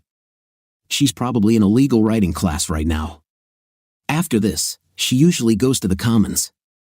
If you wait there, you'll probably see her." I found the Commons and sat in a chair, watching the young would-be lawyers milling around, chatting, checking their phones, or ordering food from the little subway in one corner of the room. As I sat there, I gradually became aware that I was attracting sidelong glances, and I began to feel a little paranoid. What's happening? Do I look like a stalker or something? Is my fly unzipped? As I became increasingly uneasy, a young woman abruptly approached me. "Are you a squire?" she demanded. "No, that is, yes, that is." She crossed her arms and glared at me, then turned on her heel and walked away before I could say anything else. What the hell was that? The room began to fill with students, and many of them were now lining the walls. They seemed to be watching me, and I seriously thought about making a break for the exit.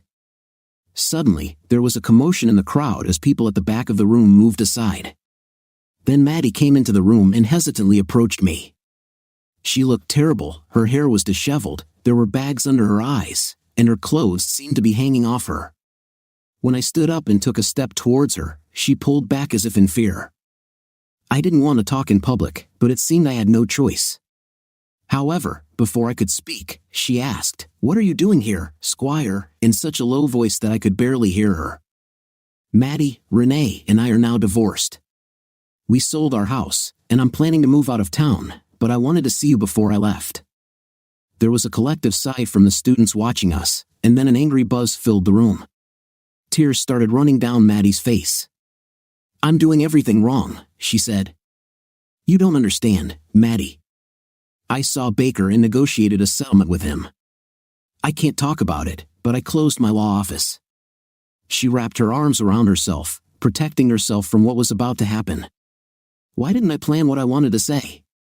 I scolded myself. "I know I'm doing everything wrong, but I'm trying to ask if you can come with me." "What?" she asked, surprised. I shook my head in despair. "I know it's crazy, but I'm trying to ask if we could go away together, you and me." I shrugged helplessly. "I've been so miserable since you left, and I just thought that maybe." She whispered something that I couldn't understand. I looked at her uncertainly. "What did you say?" "Yes, Squire." I said yes, she said loudly, and then hugged me. She pulled back to look at me. I thought I would never see you again, and it was killing me. The roar of the students cheering and clapping was still audible, making it difficult to hear. I looked around and realized that all the students were cheering and clapping. "I was afraid that you had changed your mind," I said, hugging her. "At the airport? Are you kidding? I have been absolutely miserable since returning to law school. My grades went to hell. I lost weight. Everyone in my class knew what was wrong with me." She looked up at me with shining eyes. "Then when someone told me that you were waiting for me in the Commons, I thought I was dreaming. But I didn't know whether it was a good dream or a nightmare. When you asked me to go with you, I realized that my good dream had come true. I was unhappy too, Maddie, and I couldn't understand why. At first, I thought it was because of the divorce and all the crap that comes with it, but eventually, I realized how much I missed you in my life." "Well, it was time," she said with a mix of seriousness and frustration. Mary Margaret had been watching us with a depressed expression and now cleared her throat to get my attention. "Well, it looks like I'm the third wheel here. Good luck, Robert," she said hastily and hurried away. Maddie stepped back a little to watch her leave, then looked at me out of the corner of her eye. "Who was that?" I chuckled. "Don't you remember? It was Mary Margaret Olin, Renee's best friend. She came to have dinner with me in the summer." "Oh yes, now I remember her. Miss Hungry Eyes." She looked at me suspiciously. "What was she doing here?" "Don't be jealous. She just happened to run into me. And don't worry, I made it clear that I'm not interested in her." Maddie grabbed my hand and pulled me tightly towards her. "Okay, and don't forget about it." But before she left, she told me some interesting news about my ex-wife. After she was fired from Baker Norton, no law firm in town wanted to hire her, so Mary Margaret said Renee was returning to her hometown to work at her storefront and practice on her own. Maddie laughed. "Wow. Let's talk about karma. Well, it will do her good after what she tried to do to you." Suddenly, she let go of my hand and pulled back in alarm. "My bag. I left my bag there." She ran gracefully back down the hallway to pick it up, definitely an athlete, I thought joyfully. Then, hand in hand, we headed to the boarding gate.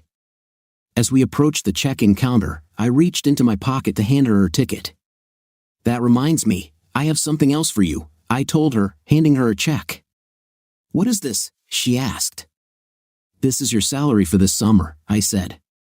She looked at the check, then at me, confused. "Squire, you don't owe me anything for this summer. I agreed to work just like that. I couldn't afford to pay you last summer, but now I definitely can, so it would be wrong not to." I then handed her a second check, and her eyes widened when she saw the amount. "I don't understand. What is this for? You told me you were going to pay off your student loans so you could work for me. Now that should be enough to pay off your law school debt." She stared at me in confusion, then her voice became angry. "Wait a minute. Are you trying to buy me? I agreed to go with you not because I need money." I led her to a couple of empty seats and sat down next to her. You took a leave of absence from law school to come with me. The least I can do is fix the situation so you aren't saddled with a ton of student loans." She started to protest, but I put my fingers to her lips. "Listen, Maddie, all I want is for us to be happy together, for us to enjoy each other without any worries. I'm not trying to buy you, Maddie. I'm just trying to buy a little peace of mind for both of us, that's all. But where did all this money come from? Remember I told you that I made an agreement with old Baker the day you came to say goodbye? Well, it was a very good agreement." "How good?" I lowered my voice. "Between you and me, I received $2.5 million tax-free in exchange for not suing the company and publicly disgracing them." Her mouth dropped open. "You can't tell anyone anything because I signed a non-disclosure agreement, but I can definitely afford to give you these checks. We can enjoy each other for a long time without worrying about money." She looked at me for a moment longer, then her frown disappeared, and she hugged me again. "That's all I want too, Squire, to be with you." She looked a little embarrassed. "Actually, I've wanted this for a long time. I think I started falling in love with you the first week I started working at your company. I didn't realize it at first, but I started to have feelings for you too. I kept trying to resist because of Renee." I grinned. "I think this problem has solved itself." She kissed me again, and we sat there until I looked at the time. Hand in hand, we walked to the reception desk. The flight attendant at the counter smiled as she checked us off her list. "In a few minutes, you lovebirds will be able to start boarding," she told us. As we stood and waited, Maddie looked at me curiously. "You told me about Renee, but what happened to Hofmeister? Do you know anything about him?" "In general, yes. After the divorce, I had to contact old man Baker to arrange for a company check to be deposited into my account. When I did, I asked him about Vance. Honestly, I think he wanted to tell someone what he did to Hofmeister. Anyway, he said Vance was doing research for a firm in the Cayman Islands. He also said that he plans to bring the guy home when it's time for his wife to give birth. But once mother and child are safely out of the hospital, Hofmeister will head on to his next assignment in Kazakhstan, not far from the Iranian borders." Maddie winced. "Wow, that's vindictive. Not that I feel sorry for Hofmeister." At that moment, the loudspeaker announced that our flight was ready to board, and Maddie and I began to walk up the ramp together. The steward walked us to our first-class seats and stowed our bags. He then brought us each a glass of champagne while we waited for the other passengers to board. Maddie took a sip and said, "I could get used to such travel, as long as you sit next to me." Then she leaned on the armrest and rested her head on my shoulder. Seeing her so happy made me feel better than I had in years. Then she looked up at me with an expression I couldn't quite understand. "You didn't mention Amber. What happened to her?" "Well, since she helped us so much as part of the settlement, I got Baker to agree not to fire her, and he kept his word. She still works for the company, but they keep her on a short leash." Maddie gave me another funny look. "You know, if you were going to ask someone to leave with you like that, I would think it would be her. I mean, she's so beautiful and everything." I shook my head and smiled. "Maddie, you're the one who makes me happy, not Amber. And unlike her, you are beautiful both inside and out." She hugged me tightly again. "Good answer, Squire. Besides," I added, "Baker told me something very interesting about Amber. For example, do you know that she took money so that her sister could have an operation?" "Yes." "Well, Baker told me that Amber doesn't have a sister and she never paid the money back." Later that day, I put my hand on Maddie's shoulder as we walked down to the water's edge. "That's why I wanted to come to Costa Rica. It's wonderful. I'm so glad we're here, but it wouldn't be half as wonderful if you weren't here with me." Maddie pulled me even tighter and laid her head on my shoulder. We stood in silence, watching the sun disappear into the Pacific Ocean. "So, what do you think of this story?" "I find the plot twists interesting. I enjoyed some of the moments, don't you? Be sure to leave your opinion in the comments, because it's very important to us. Thank you for being with us.